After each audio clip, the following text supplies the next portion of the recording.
Good afternoon. Can everyone hear me? If you can hear me, say something in the comments. Excellent. Well, first off, I would like to appreciate or thank all of you all for being here today. We actually have a very talented artist who's going to get us kicked off. Her name is Natalie Rojas. She's a Latin world genre artist, a natural-born entertainer whose talented in writing, singing, and acting. She enjoys using those to kind of uplift and empower other people. So we're going to go ahead and get started with her. I'm going to pass it off to Natalie. Natalie, let me know when you're ready. Excellent. Hi, everyone. I'm going to sing a beautiful song to empower my beautiful people, for all the heroes within. There's a hero in your heart. You don't have to be afraid of what you are. There's an answer if you reach into your soul, and the sorrow that you know will melt away. And then a hero comes along with the strength to carry on. And then you cast your fears aside, and you know you can survive. So when you feel like hope is gone, look inside you and be strong. And then you'll finally see the truth, that a hero lies in you. Oh, Lord knows dreams are hard to follow, but don't let anyone tear them away. Hold on, there will be tomorrow. In time, you'll find the way.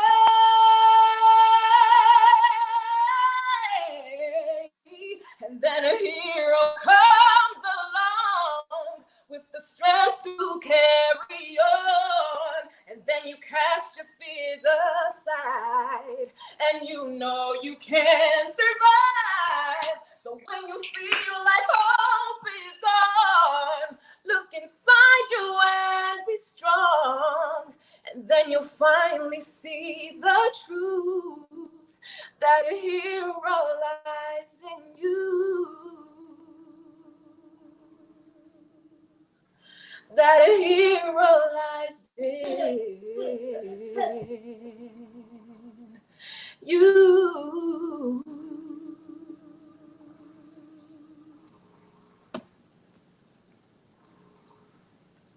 Excellent. That was beautiful. Thank you, Natalie. Thank you very much. Thank you. All right. And so first, I'm going to just get started with introductions. Actually, before we get into the introductions, I want to hear a little bit from the crowd. I want to know where you all are tuning in from. So if you're able to just drop your city and state, or even your zone, if you're in Georgia, you know, where you're at in the comments, so we can give you some shout outs. Where's everyone from?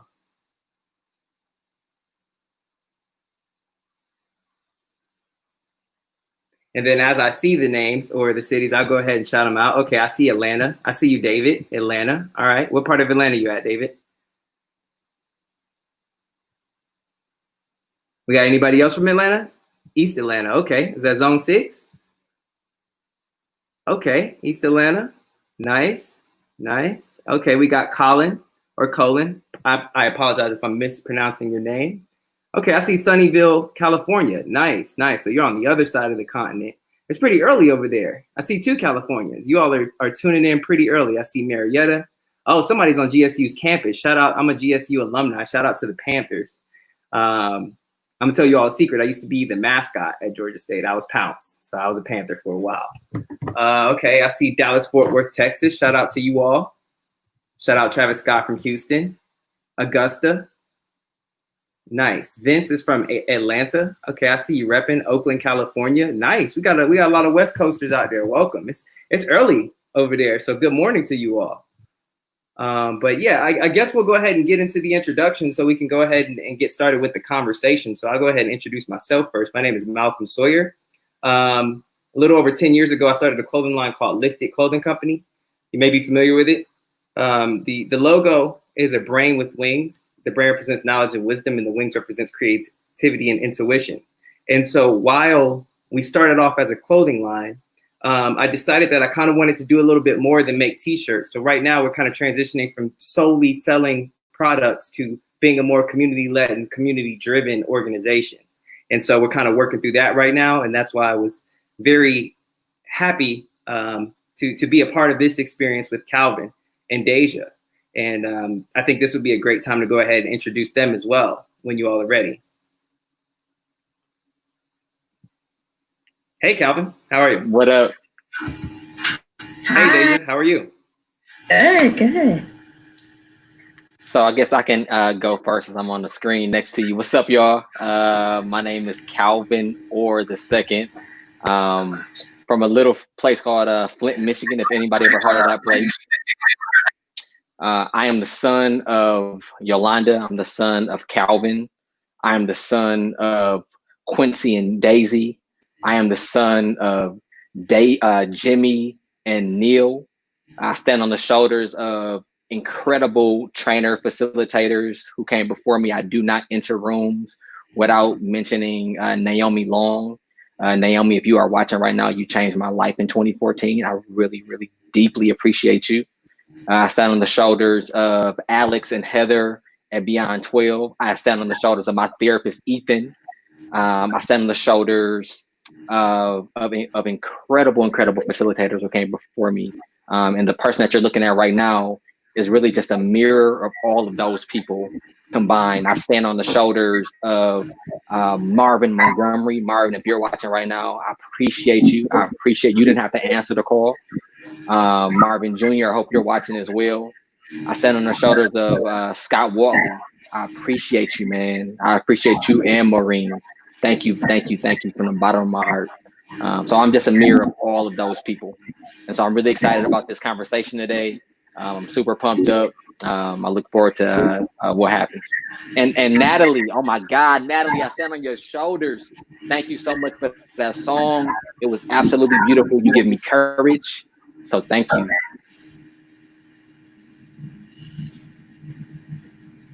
Hi, everyone. My name is Deja Richards. First of all, I just want to thank everyone so much for joining us today. Natalie, thank you so much for that song. Like, that song, Hero, is really setting the groundwork for what we're going to be talking today. So I honor you and I thank you. So as I said before, my name is Deja Richards. I am from a town called Emerson, Georgia. It is northwest of the city of Atlanta. So all of my Emerson people, Northwest Georgia people, make sure to spam these comments and represent.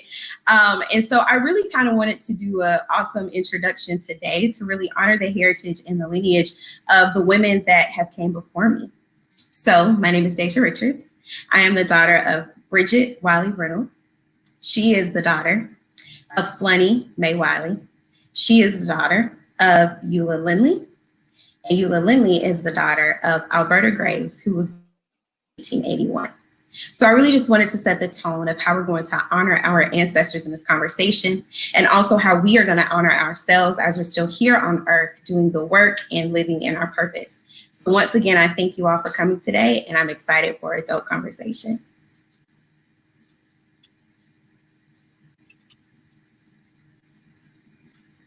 It's very, very inspiring. And while we're on the topic of, lineage and heritage, I think it'll be appropriate to start the conversation by asking you all how empowering it is to understand or know about your family history.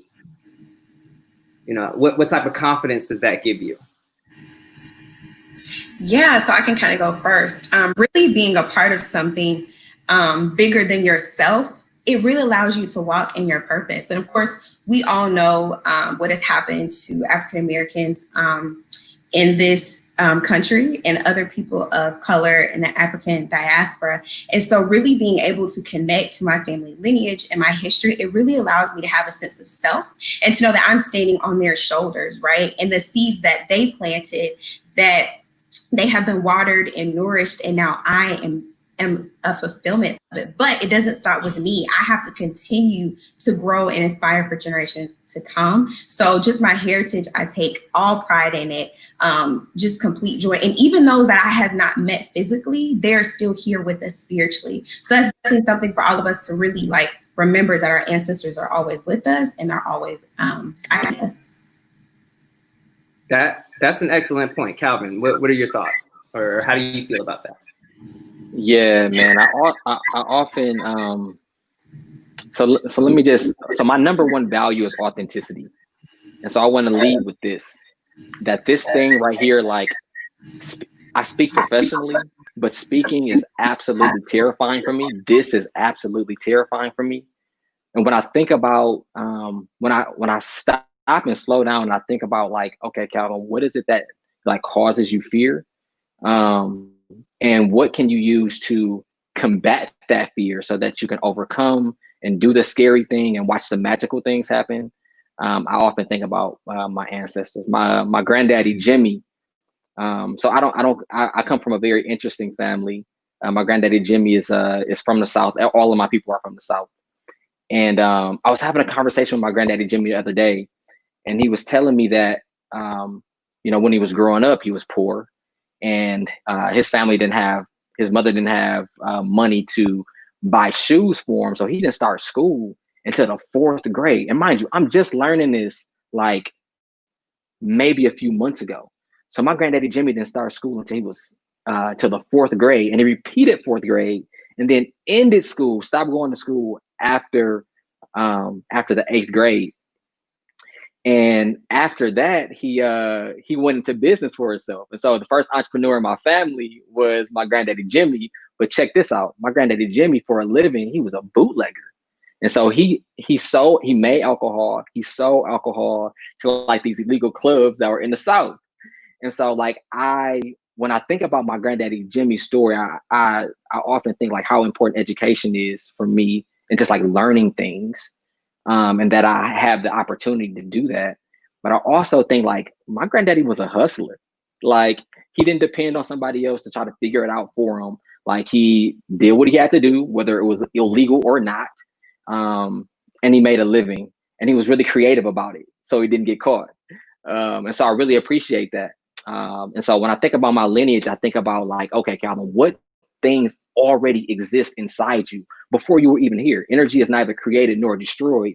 And so the hustler spirit that's in my granddaddy, it didn't stop with my granddaddy, it still lives in me. And so when I think about him, I'm like, all right, Calvin, this hustler that's in you, it didn't just start with you. It started with Jimmy, and then it moved to Calvin, which I'll talk about him later. And now it's in me. And so it just reminds me of my hustler spirit. Excellent. That is excellent. That is really, really powerful, both of you all. And I agree that there is a certain level of confidence that comes along with understanding your family history and being able to call on those ancestors, and even just knowing that that same blood is flowing through you. Oftentimes I say that, part of the African American experience is the fact that we were kind of cut off from that lineage pre-slavery. And a lot of the time, that kind of creates space for this identity crisis. And we fill in that space with the images that we see in the media, rappers, athletes, and all of the things that they're telling us about ourselves. And I personally think that it's time that we start creating our own narrative and we take control of that. And so, again, that's why I'm glad that this is happening. And I think more conversations like this need to happen.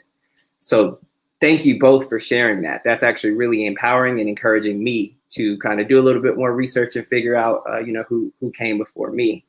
But, in the order of, getting back to kind of the finance and the economics, and since we're talking about family, what I would like to discuss next is kind of like, and Calvin, you already kind of touched on this, but when it comes to entrepreneurship, business, finance, money, are all of these things that were discussed in the household? Like, did you learn these things at home from your parents, or was this something that you kind of had in you and then you went out and seeked outside counsel? I'm wanting to know, you know, kind of where that came from. Calvin, you touched on a little bit, but if you can go a little bit deeper as far as the connection between how,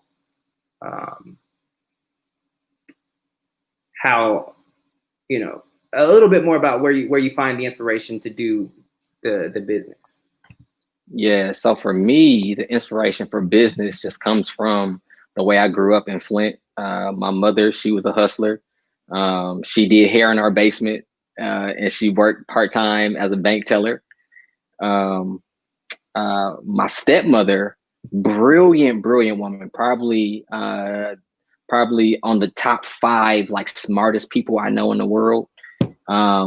She's an educator, so she teaches like 2nd, 3rd grade in Beecher Community School. So if you from Michigan or know the Flint area, like, you know, Beecher Community Schools is right outside of Flint, and it's just as quote unquote bad of a school district as Flint is. But what I learned from like the way that I grew up, like from my stepmother, like from her, I knew that I wanted to be an educator because of the way that she just loved her students, the way that she approached her work. I was like, I want to be an educator. And when I first started college, and I learned how much educators make, and I was like, yo, educators make $30,000 to $40,000 a year. Like, as a kid growing up, like, I have no perspective to know that $30,000, $40,000 a year is absolutely no money. Like, if you're making $30,000 and $40,000, you're not making any money. But my dad, on the other hand, like, not college educated.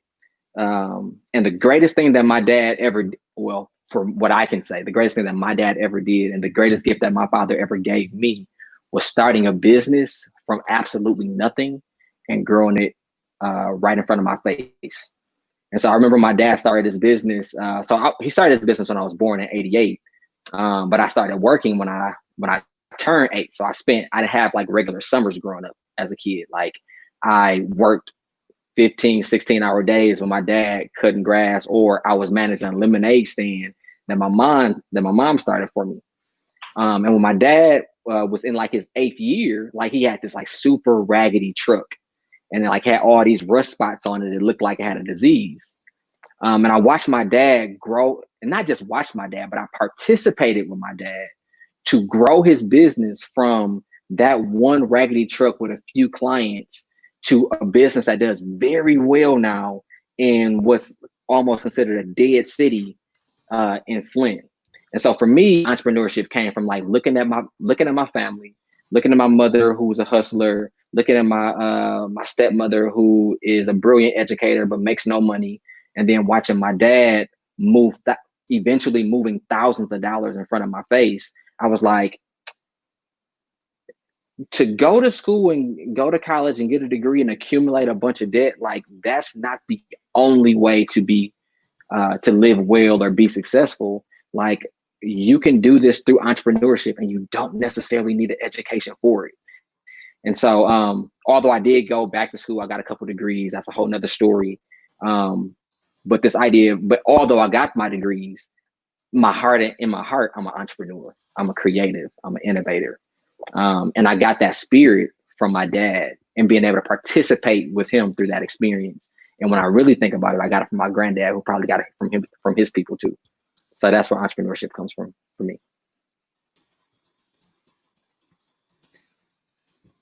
Excellent. Deja, did you want to share? Yeah. So I definitely echo everything that Calvin said. So as I said, I'm from Emerson, Georgia, which is in Bartow County. And so really something interesting about just kind of where we're from in the African-American community is post-Civil War is really where the African-Americans in that community really started joining into the economic landscape. And I would actually like to change that, because I come from a family and a lineage where we always made bountiful resources, whatever we had, whether it's a little or it's a lot. So that entrepreneurial spirit has always been within me. I just had to tap into it. And so with me creating Omni Minds this past February, I literally stepped out on faith, you all. Like, I always call the work that I do it's soul work. Like, this is not for self-gratification. This is not for me to just post up on Instagram. It's really me doing God's work here on earth and working in my purpose. But I had to get to that point to where I first believed in myself, right? But then I also had to remind myself of all the lessons that my family has taught me throughout time. So my mother is a banker, as well, Calvin, by trade. So growing up, my mother always taught me just the value of being in the economy and saving your money. And then really with that, my mother also told me just the second greatest lesson is knowledge is power. No one can take that away from you. And so that's really why my business is called Omni Minds. And I know we'll kind of dig deep down later, but really about saving money, investing, it's all a mindset, and we can all get to that level, right? And so I really just come from a heritage and a lineage of people that were real estate agents in the 1800s, barbershop owners, insurance agents, things that we do not even know about our own selves. And so really looking more into my own history and where I come from. And I'm just like, I have that same resiliency and that pride inside of me. So what's stopping me? And then, as I said, while I'm just on this trajectory and walking in my purpose, everything is just aligning. And the alignment is so beautiful to see, and to see your fruits of labor really being birthed right in front of you.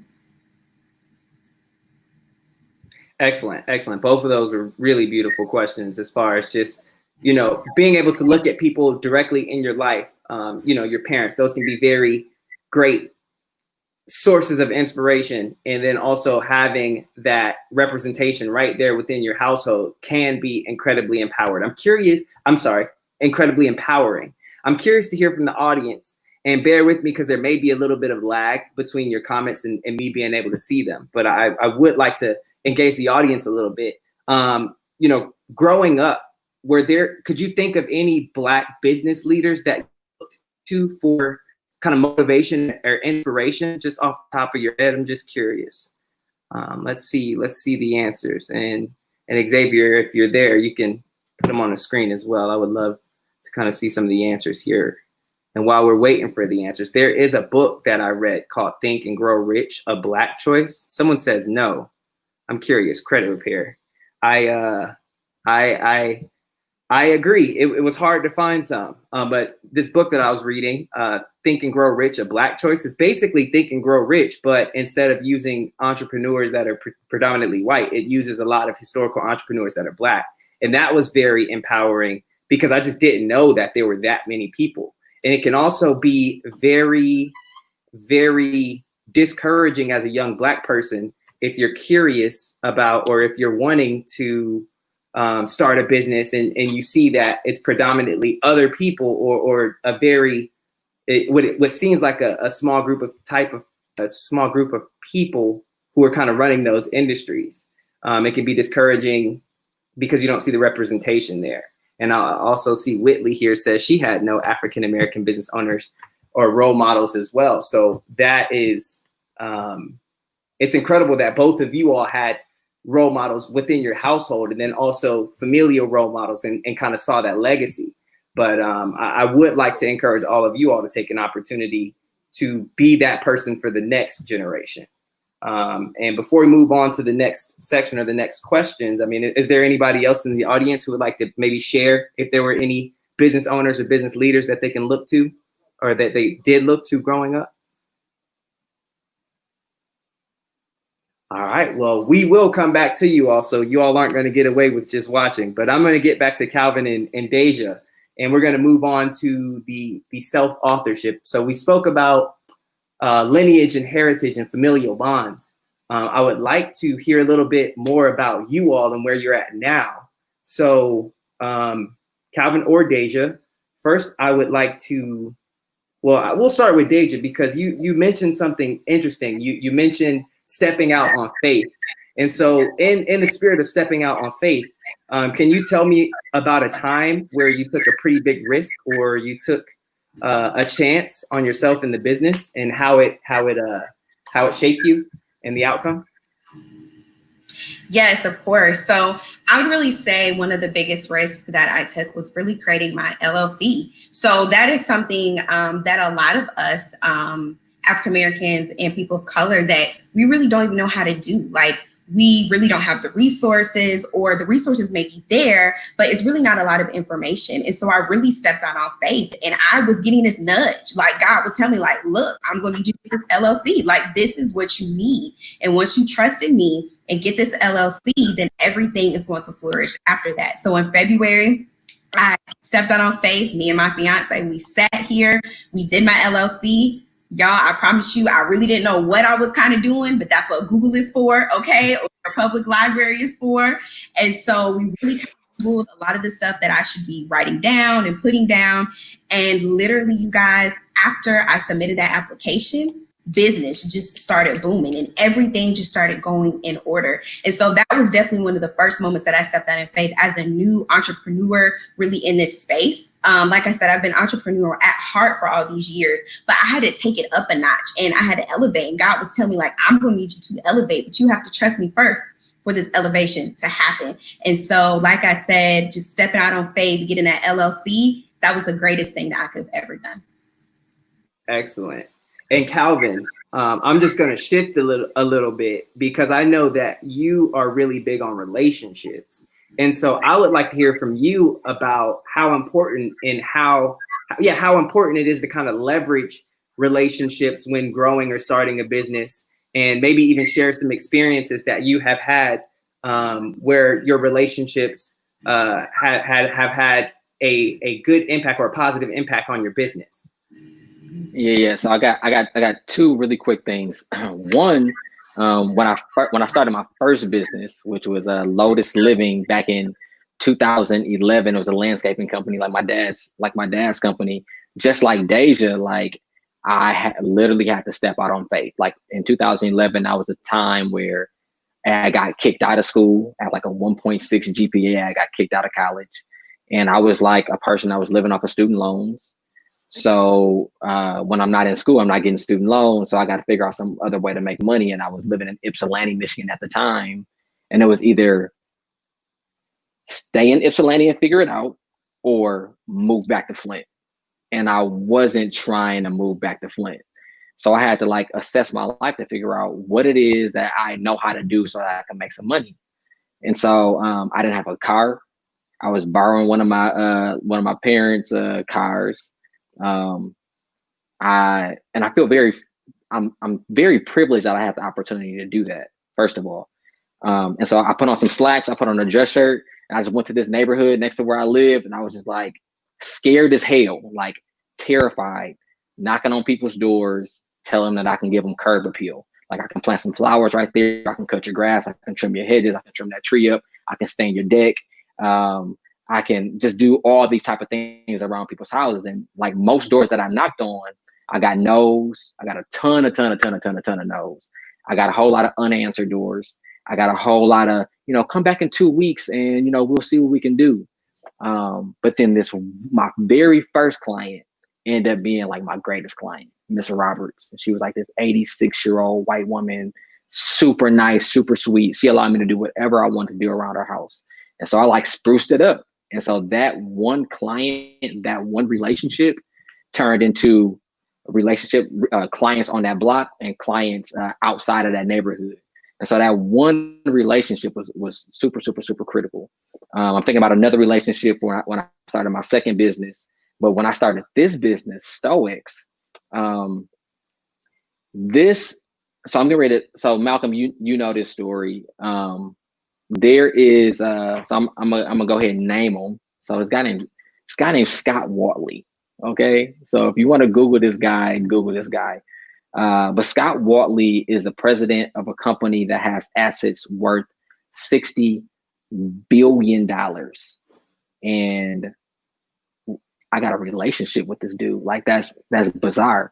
And so one day I'm sitting at work, and one of my colleagues is telling this story about how this guy Scott like supported one of our students.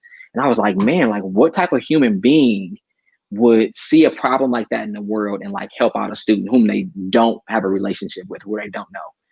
And so in that moment, I felt this thing called fear, which we'll talk about how I like kind of developed a different relationship with. And I was going to message Scott on LinkedIn, but I got scared and I didn't. And I went home and I had to deal with myself. I was like, Calvin, this is exactly what you're talking about.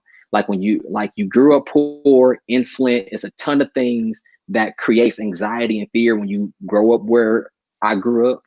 And like, this is the stuff that you're trying to train yourself out of. And so I did what's called lean into fear.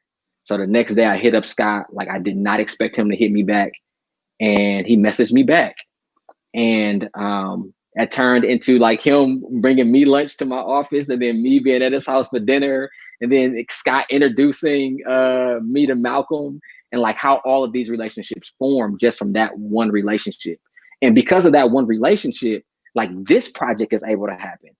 And so now there's this group of entrepreneurs who all have an opportunity to continue to build their businesses and build their brands and build this community of entrepreneurs because of this one relationship I have called Scott. And so relationships are absolutely key. Nothing in the world moves without relationships. And so I'll pause right there. I don't want to get too far on a soapbox, but I got something else for you though.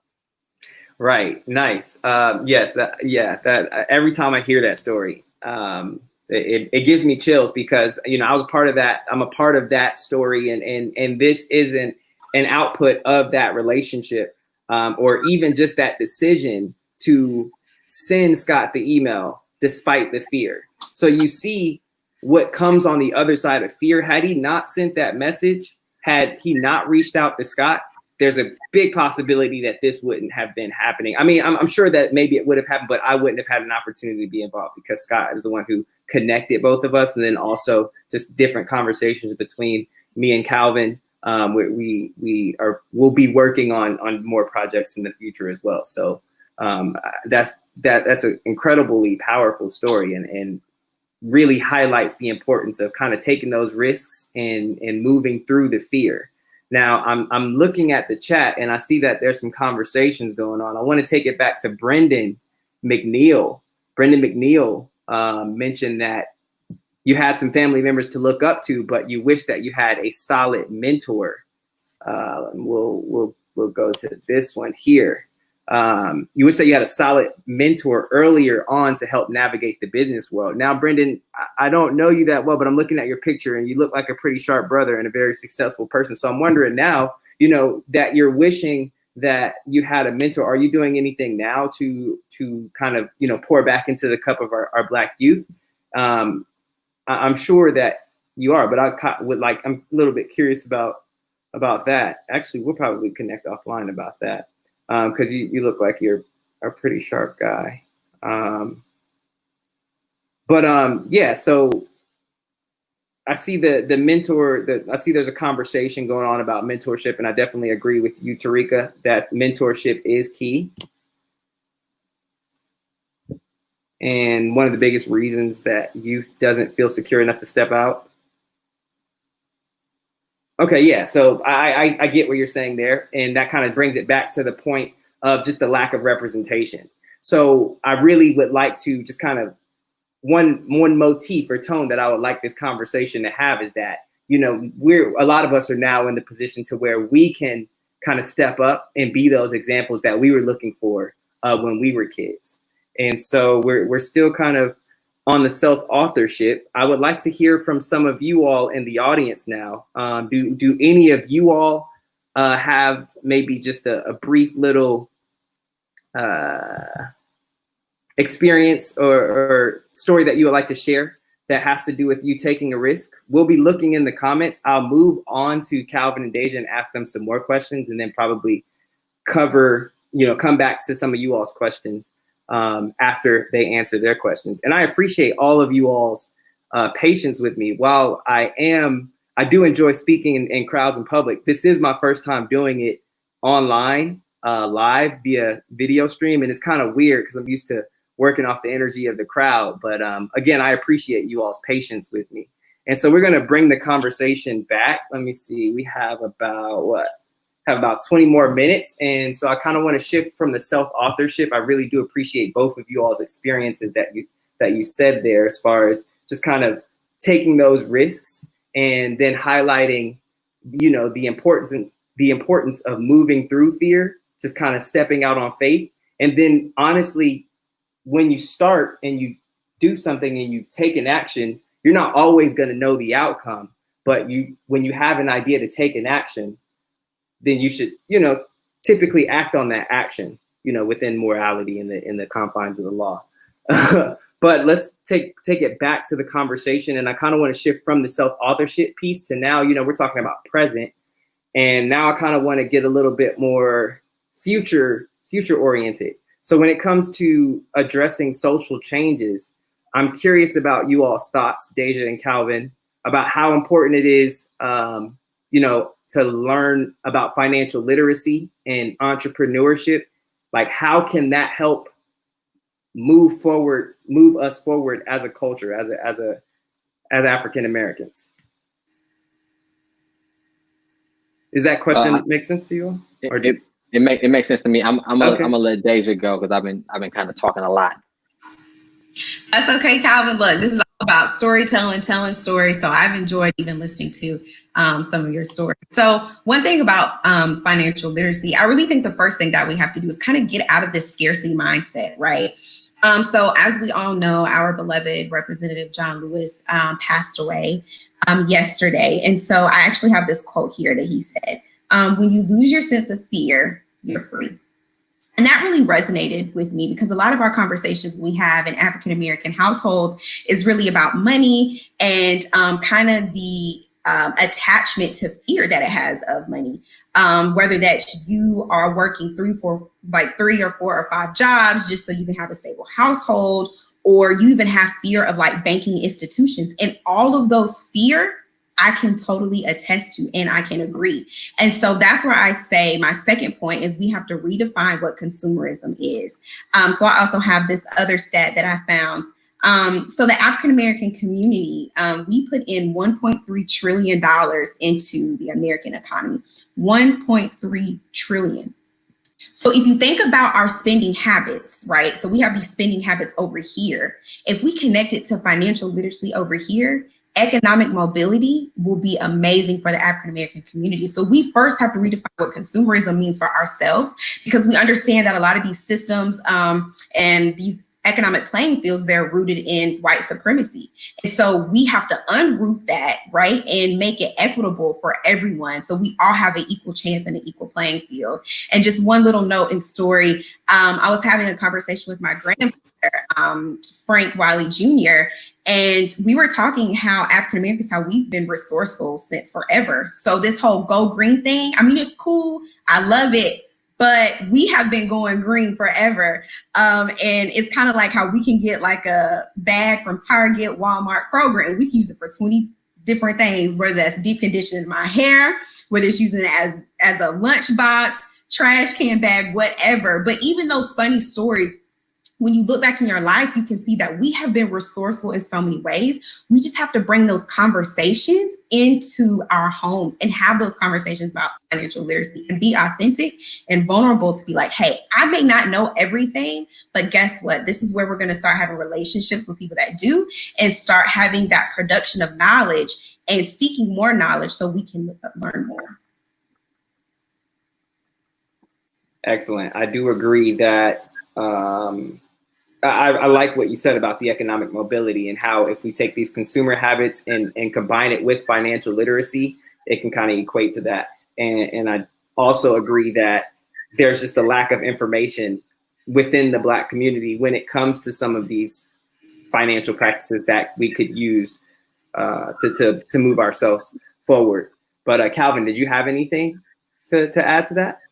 Yeah, the first thing that I think of is a book that I read, or honestly, I've read this book like 15 times. I've listened to this book like 15 times since September of last year, and it's called The Obstacle is the Way.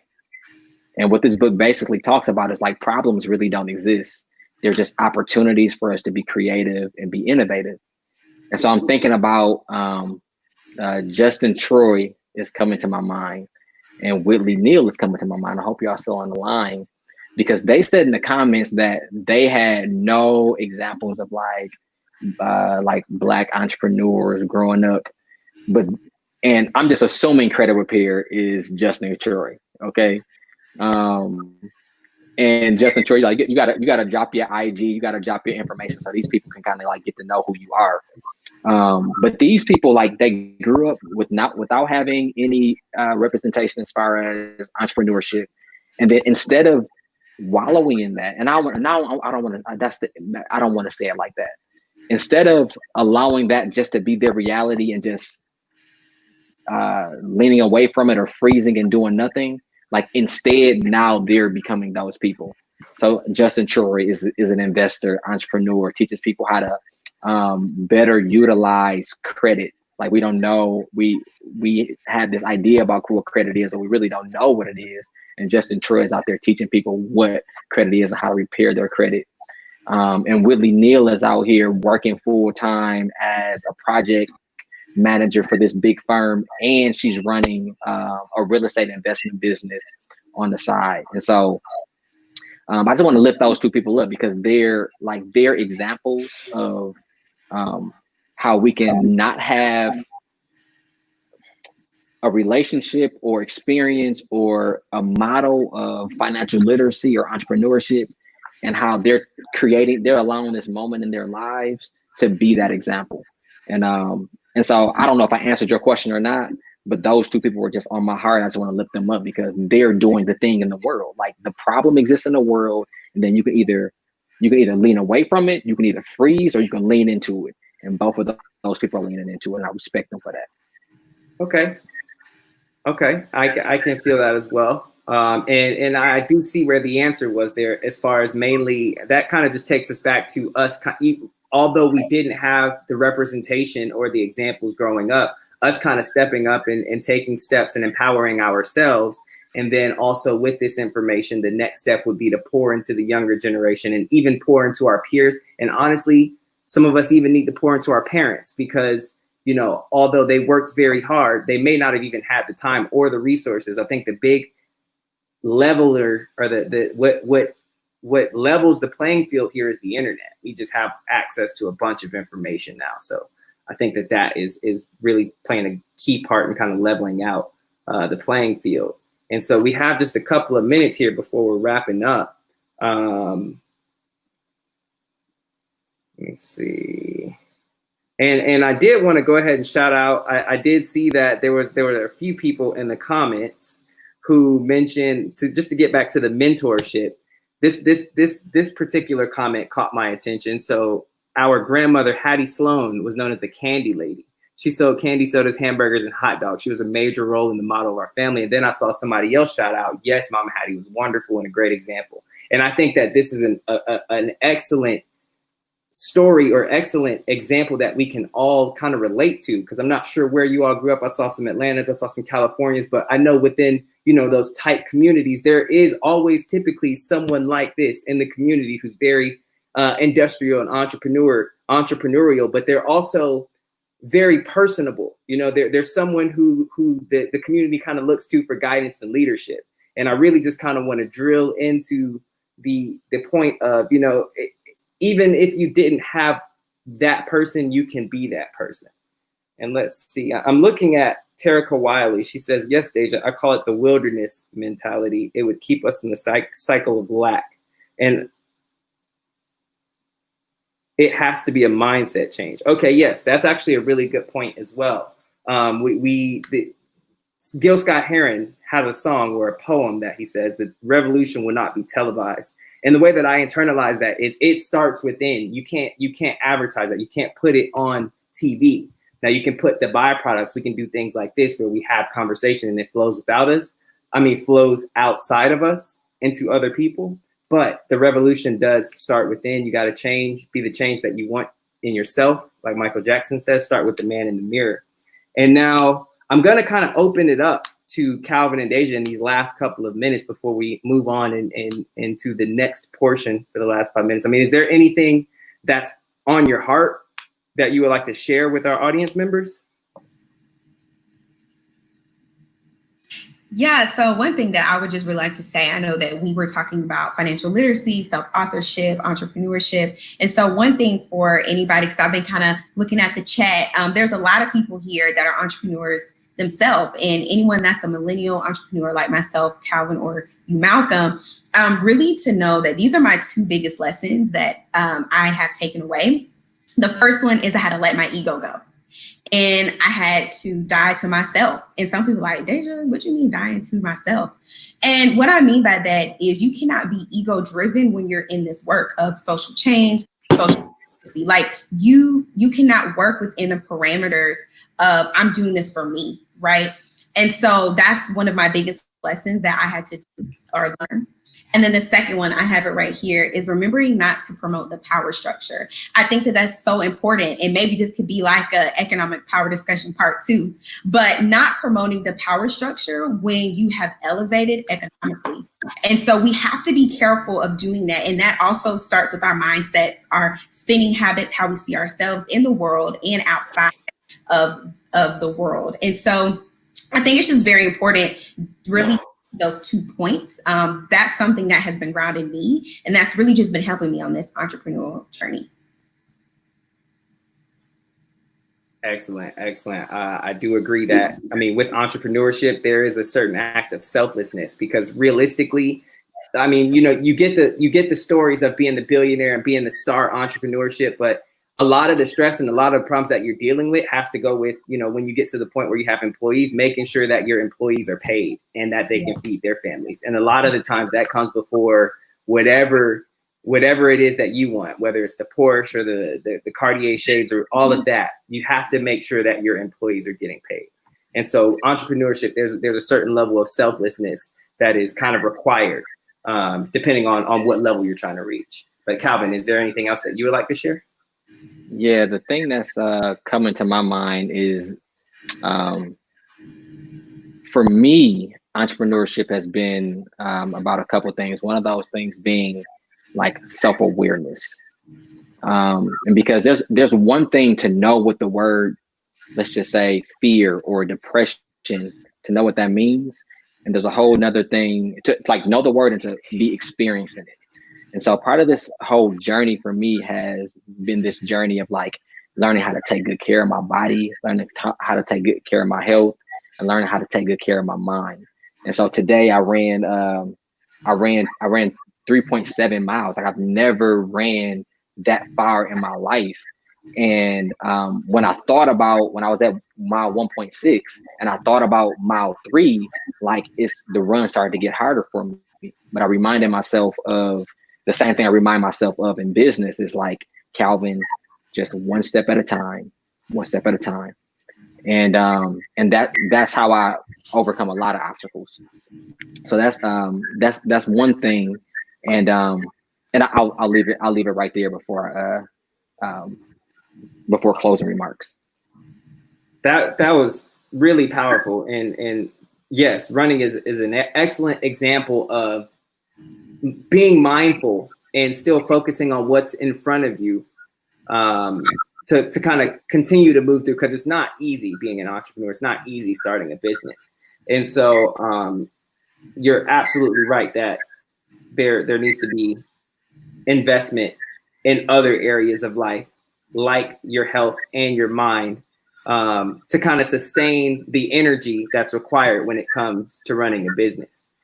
And so also I want to just highlight the book, The Obstacle is the Way. That's been sitting in my Audible account for about a month now, and I need to visit it. I've been really digesting the meditations, but thank you for bringing that and putting that back into my mind. I encourage all of you all in the audience to check that book out as well. But the next part we're going to kind of move on to, we got a couple of minutes, and I guess we'll go over a little bit because we did get started just a little bit late, and I think that would be okay. But you know, the next part we're going to move on to is just kind of the gratitude and the closing remarks. So I'm going to open that up for Calvin and Deja, since this is their event. First, let me say I appreciate you all for thinking of me and allowing me this opportunity. And also, I'm very gracious to both of you all and the audience for your patience with me, because like I said, this is my first time doing this virtually, and it was a learning experience nonetheless, but I really enjoyed doing this. So thank you all.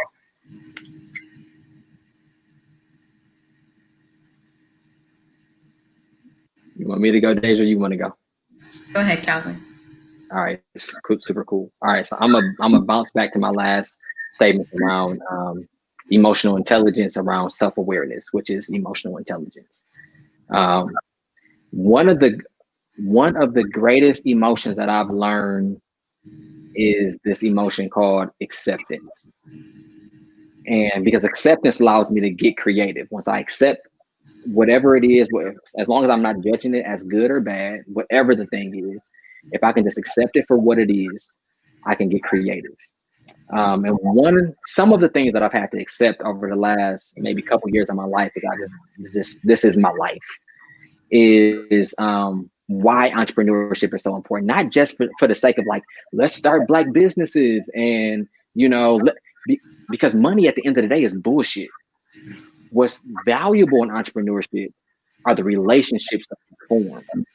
So that's a whole nother conversation. We can save that for part 2.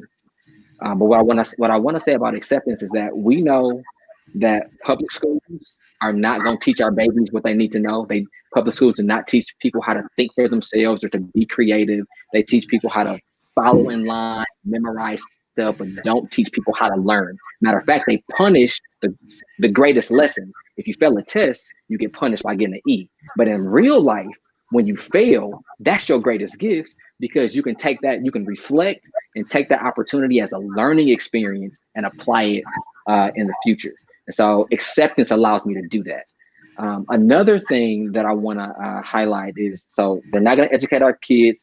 The government or public funding is not going to keep us healthy, and they're not going to keep us safe. And so our opportunity, before I even go there, the reason the government pays for our students because we can't send our students to private school. Or so when I think about that, I'm like, all right, if we own our own capital, then we don't have to depend on the government to fund our schools, to educate our babies, to keep us healthy, or to protect our neighborhoods and protect our communities, because we can do it ourselves. And that idea is scary as hell, but that's the gift.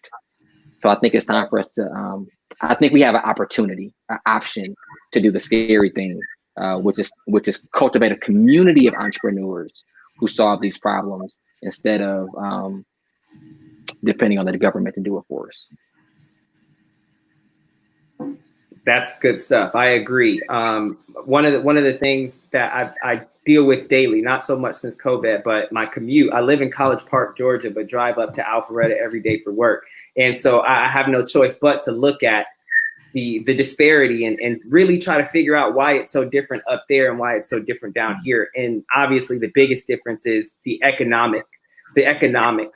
A lot of the people up there they own their property. So they take more care, they have more pride in how their community looks. And also they're really involved in their community outside of just going to the store or saying what's up to their neighbors. They're at their MPU meetings and making sure that they're in front of the people who are supposed to represent them and holding them accountable. So that's one of the ways that we can begin to shape change, along with, a lot of people, when they reach a certain level or a certain amount, like here in Atlanta, it feels like a lot of people are trying to go up to Buckhead, but it's like, why can't we get our money and invest in our communities? When I go to Buckhead, I don't necessarily feel welcome.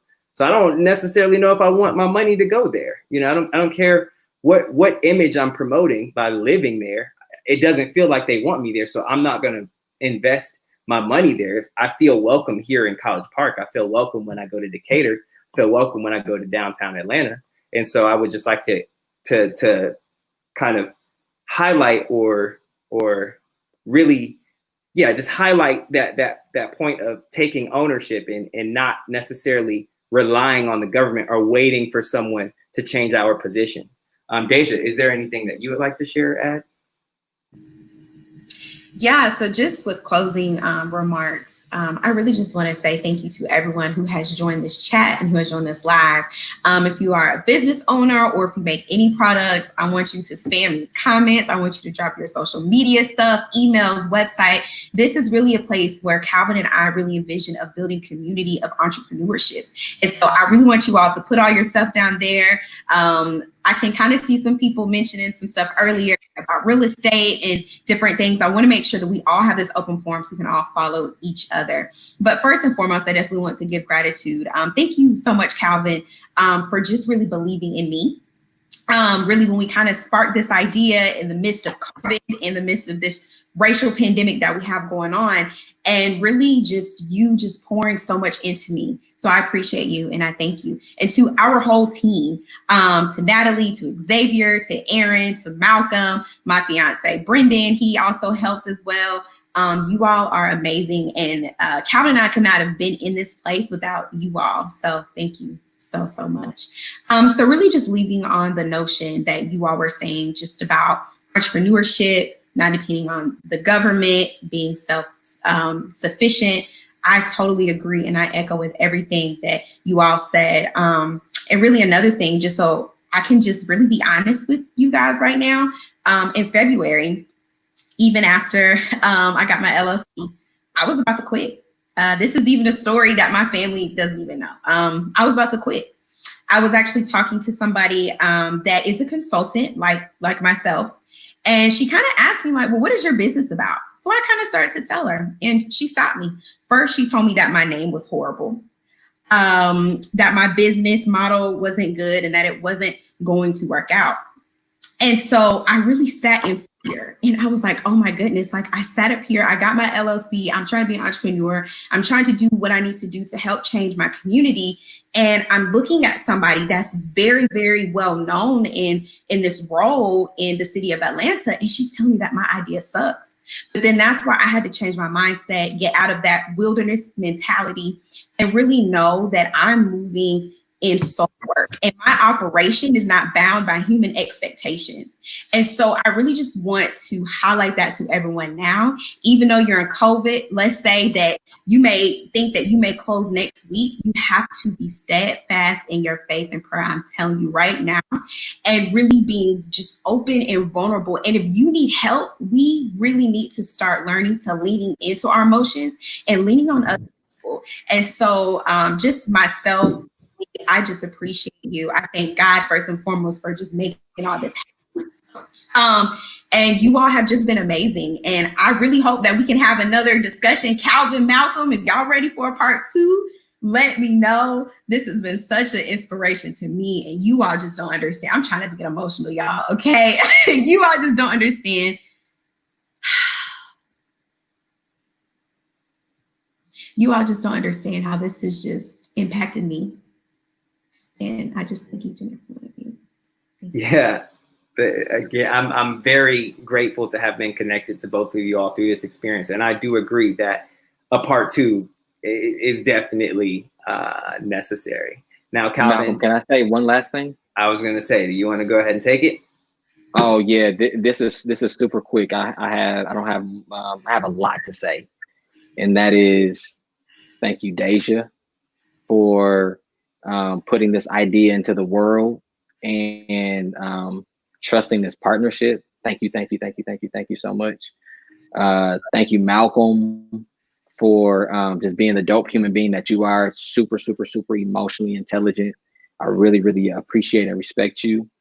Aaron, all of these graphics that we've been dropping all week, like they've been super cold. We could not have marketed this event the way that we were able to had it not been for you. Your eye is absolutely brilliant. Your photography skills are brilliant. Your graphic design skills are brilliant. Your real estate skills are brilliant. Your operation management skills are brilliant. I watch you work here every single day. So I thank you from the bottom of my heart. Natalie, thank you for choosing that song and giving all of us courage, because I think there's something powerful in each one of us if we spend the time to discover it. So thank you for that. Excel Beats, Xavier, thank you for all the technical support in the background, dropping the ticker symbols, flipping the screens, playing the videos, just like making all the back studio stuff work. You're creating everybody's emotional experience right now, because by you're bouncing back and forth from the screens and you're flowing seamlessly, like that's creating an emotional experience for everybody that's watching. And so you're doing a really big thing right now. And I thank you right now. So yeah, that's all I gotta say. That's it. Thank you everybody who joined. Thank y'all. Thank you, Calvin, for putting this together. Seriously.